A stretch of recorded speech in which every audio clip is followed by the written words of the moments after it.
사도신경으로 신앙 고백하겠습니다.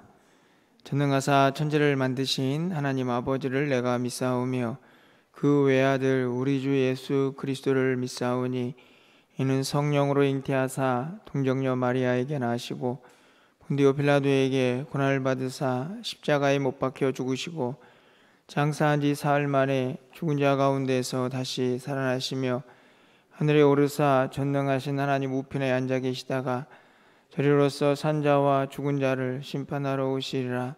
성령을 믿사오며 거룩한 공회와 성도가 서로 교통하는 것과 죄를 사하여 주시는 것과 몸이 다시 사는 것과 영원히 사는 것을 믿사옵나이다. 아멘. 우리 찬송가 303장 찬양드리겠습니다. 303장입니다.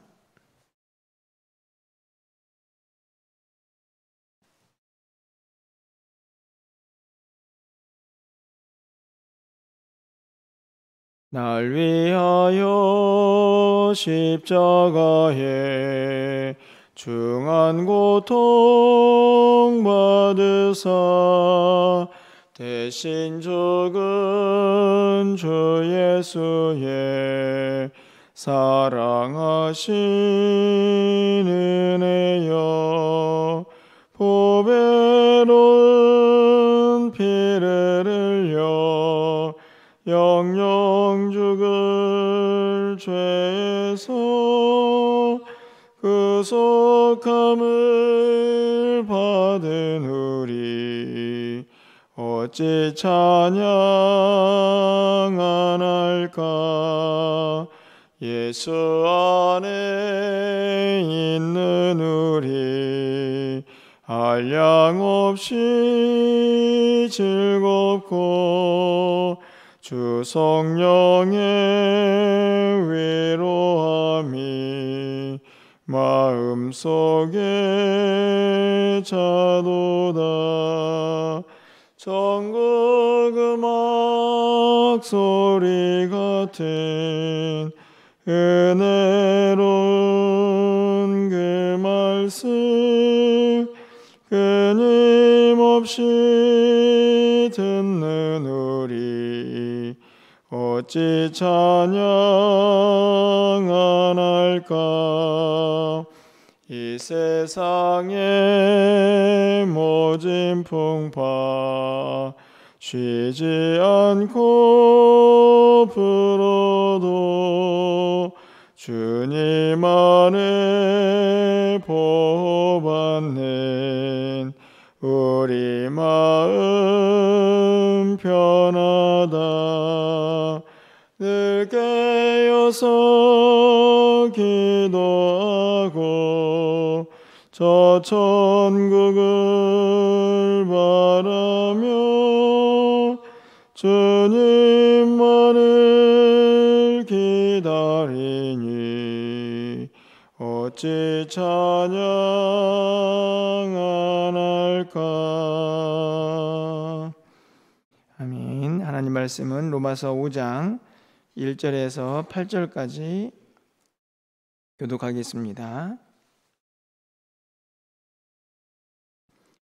신약성경 245쪽에 있습니다. 로마서 5장 1절에서 8절 말씀 한 절씩 교독하고 마지막 8절은 함께 읽겠습니다.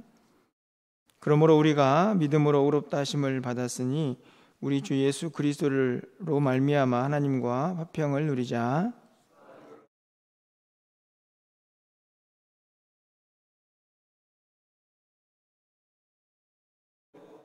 다만 이뿐 아니라 우리가 환난 중에도 즐거워하나니 이는 환난은 인내를,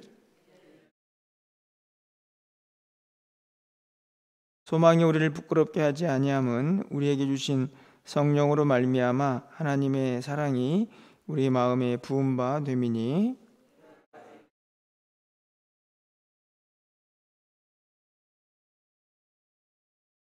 의인을 위하여 죽는 자가 쉽지 않고 선인을 위하여 용감히 죽는 자가 혹 있거니와 우리가 아직 죄인 되었을 때에 그리스도께서 우리를 위하여 죽으심으로 하나님께서 우리에 대한 자기 사랑을 확증하셨느니라. 아멘. 로마서 말씀을 계속 살펴보고 있습니다. 오늘 5장은 의롭게 하심을 받은 사람들이 어떻게 살아야 하는가에 대한 그 삶의 모습을 기록을 하고 있습니다. 오늘 우리가 어떤 은혜를 먼저 받았는지를 좀 생각해 보면요, 2절 상반절에 이렇게 기록이 되어 있습니다. 또한 그로 말미암아 우리가 믿음으로 서 있는 이 은혜에 들어감을 얻었다. 믿음으로 서 있는 은혜의 자리에 우리 모두가 들어가 있음을 먼저 분명히 밝히고 있는데요, 그 은혜가 무엇인가를 좀 생각해 보면 6절 말씀을 보면 이렇게 기록이 되어 있습니다. 우리가 아직 연약할 때에 기약대로 그리스도께서 경건하지 않은 자를 위하여 죽으셨도다, 이렇게 되어 있고, 8절 상반절에서도 우리가 아직 죄인되었을 때에 이렇게 기록이 되어 있습니다. 6절과 8절 말씀을 보면 우리가 아직 연약할 때에, 우리가 아직 죄인되었을 때에, 이 말은 무슨 말입니까? 우리가 도저히 그런 은혜를 받을 만한 자격이 없는 사람이었다는 것을 이야기를 하죠. 연약했다, 죄인 되었다 하는 말은 쉽게 말하면 형편없고 보잘것없는 자들이었다 하는 것을 확인하는 내용입니다. 그렇게 연약하고 또 하나님 보시기에 죄인이었던 그런 우리들을 위해서 행해진 은혜가 무엇입니까? 하나님의 아들이신 예수님이 우리를 위하여 죽으셨다 하는 것이죠. 무엇보다도 우리가 어떤 은혜를 입었는가 하는 것을 성경이 먼저 분명하게 가르쳐주고 있는 것을 볼 수 있습니다. 사실은 도저히 이 은혜를 받을 수 없는 그런 자격 없는 자들이 예수 그리스도의 십자가의 사랑을, 너무나 큰 사랑을 입었다 하는 것이 오늘 본문의 이제 핵심이죠. 이 사랑을 기억하고 또 이 은혜를 아는 사람은 어떻게 살아야 하는가에 대한 문제를 기록을 하고 있는 것입니다. 그 중에 첫 번째는 화평을 누리자 하는 것이죠. 그럼 1절 말씀을 가서 보시면, 그러므로 우리가 믿음으로 의롭다 하심을 받았으니 우리 주 예수 그리스도로 말미암아 하나님과 화평을 누리자, 이렇게 되어 있습니다. 이 본문은 우리가 조금 해석을 좀 필요로 한다고 생각이 드는데요, 우리가 화평을 누리자라고 말을 하면 그냥 마음속에 좀 평안을 누리는 그 정도로 생각을 할 수가 있는데, 오늘 본문은 그것보다 훨씬 더 깊은 의미가 있다라고 생각이 듭니다. 그것은 다른 것이 아니고 이 화평이 무엇인가 하는 것을 생각해 보아야 합니다. 이 화평은 정확히 무엇인가를 생각하려면 우리가 10절을 좀 보셔야 되는데, 10절 말씀에 곧 우리가 원수 되었을 때에 그의 아들의 죽으심으로 말미암아 하나님과 화목하게 되었다, 이게 화평입니다. 다시 말하면 이 화평은 죄 때문에 인간이 하나님과, 거룩하신 하나님과 도저히 함께할 수 없는 그런 관계에 놓여지게 되는데, 그래서 화평의 관계보다는 오히려 원수의 관계가 되죠. 거룩하신 하나님 앞에 죄를 지은 인간이 결코 나아갈 수 없는 단계가 바로 원수의 관계입니다. 그런데 그 관계를 깨뜨린 것이 바로 예수님의 십자가의 죽으심이시죠. 그것이 바로 예수님의 화목 사건이라고 성경이 기록을 하고 있는데, 그것을 통해서 하나님과 우리 사이에 화평이 생겨나는 것입니다. 그러니까 오늘 1절에 있는 화평을 누리자라는 말은 단순히 우리의 마음속에 어떤 평안을 누리는 게 아니고 오히려 하나님과의 친밀한 관계를 누리자라고 하는 것이 더 정확한 해석이라고 보여집니다. 다시 말하면 도저히 죄 때문에 하나님 앞에 나아갈 수 없는 자들이 예수 그리스도의 그 십자가의 사랑으로 말미암아, 은혜로 말미암아 하나님 앞에 담대히 나아갈 수 있는 은혜를 입었다 하는 것이고, 그 은혜를 우리가 이 땅을 살아가는 동안에 마음껏 누려야 한다 하는 것을 본문이 가르쳐 줍니다.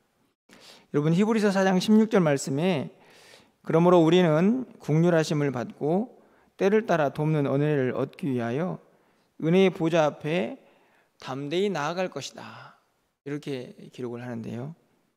저는 이 히브리서 4장 16절에 있는 말씀이 바로 하나님과 화평을 누리는 자의 모습이라고 생각이 듭니다. 이 원수의 관계가 아니기 때문에 더 가까이 하나님 앞에 나아갈 수 있고 그 친밀함을 늘 누릴 수가 있어야 한다 하는 것이죠. 어떤 의미에서 오늘 거룩한 주일인데 오늘 한 날 우리가 드리는 모든 예배도 바로 이 화평을 누리는 매우 중요한 모습 중에 하나라고 생각이 듭니다. 아무나 하나님 앞에 나올 수 없는 것이죠. 많은 사람들이 이 날을 세상에 빼앗기기도 하고 세상 속에서 살아가기도 하지만 정말로 화평을 누리는 자는 이 시간을 행복해하고 감사할 수 있어야 한다 하는 생각을 갖게 됩니다. 그리스도로 말미암아 하나님과 화평을 누리는 삶, 그것이 우리에게 얼마나 복되고 또 은혜의 삶인지 다시 한번 깨닫고 그 자리에 나아올 것을 오늘 성경이 권면하고 있는 것이죠. 두 번째로는 이 하나님의 은혜를 아는 자의 삶에는 항상 기쁨이 있어야 한다 하는 것을 알 수가 있습니다. 2절 말씀을 가서 보시면 끝부분에 하나님의 영광을 바라고 즐거워한다, 이렇게 기록이 되어 있습니다. 말 그대로 기뻐한다는 말씀이죠. 그런데 이 기쁨은 어떤 기쁨입니까? 3절 말씀을 바로 이어서 보면 이뿐 아니라 우리가 환난 중에도 즐거워한다. 그냥 행복해서 즐거운 것만이 아니고 핍박과 또 고난 속에서도 즐거워할 수 있는 그런 믿음의 모습을 기록을 합니다. 11절 말씀도 마찬가지죠. 그뿐 아니라 이제 우리로 화목하게 하신 우리 주 예수 그리스도로 말미암아 하나님 안에서 또한 즐거워하느니라, 이렇게 되어 있습니다. 하나님의 영광을 바라보면서 즐거워하고 또 환난 중에도 즐거워하고 또 하나님 안에서 또 그리스도로 말미암아 또 즐거워하고, 결국은 성도의 삶에 늘 기쁨이 충만해야 한다는 것을 본문이 우리에게 가르쳐 줍니다. 세상과는 분명 다른 즐거움이다라고 생각이 듭니다. 세상 속에서는 정말 즐거워할 일들만 즐거워하지만 성경은 이 은혜에 있는 자들은, 믿음으로 의롭게 된 자들은 고난 중에서도 또 환난 중에서도 즐거워할 수 있어야 함을 분명히 말씀을 하고 있는 것이죠. 그 이유는 다른 데 있지 않습니다. 환경은 늘 변할 수 있지만 하나님의 사랑은 한결같이 우리에게 임하고 있기 때문에 그 즐거움을 항상 간직할 수 있어야 한다 하는 것이 오늘 본문의 핵심이죠. 말씀을 정리하면 오늘 본문은 아주 분명하게 그 내용이 요약이 됩니다. 하나님의 은혜의 자리에 서 있는 사람들, 믿음으로 말미암아서 그렇게 의롭게 된 자들은 이 두 가지를 꼭 기억해야 합니다.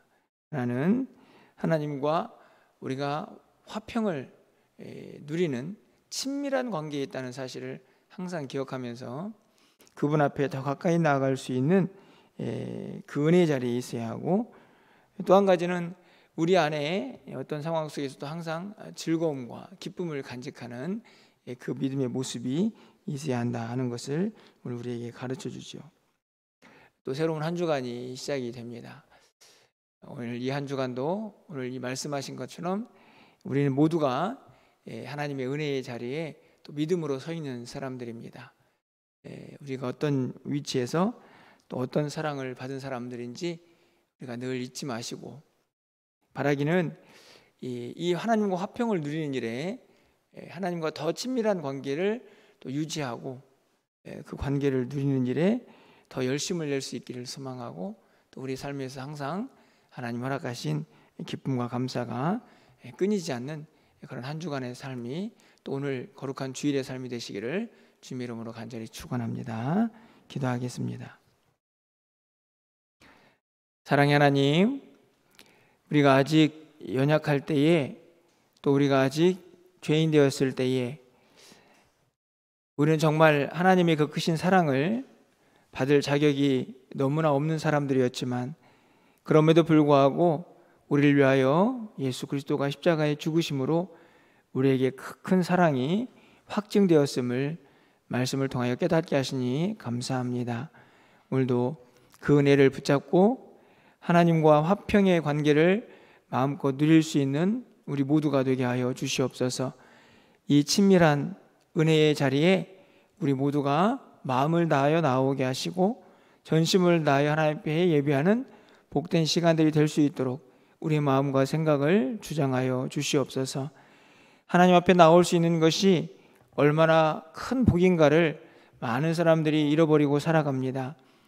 자기의 삶에 얽매여서 이날도 온전히 구분하지 못할 때가 많이 있고, 기도의 자리, 예배의 자리가 점점 식어져 가고 있는 것을 바라봅니다. 하나님, 우리의 믿음을 다시 한번 회복시켜 주셔서 하나님과 화평을 누리는 일에 더 열심을 낼 수 있는 우리 모두가 되게 하여 주시옵소서.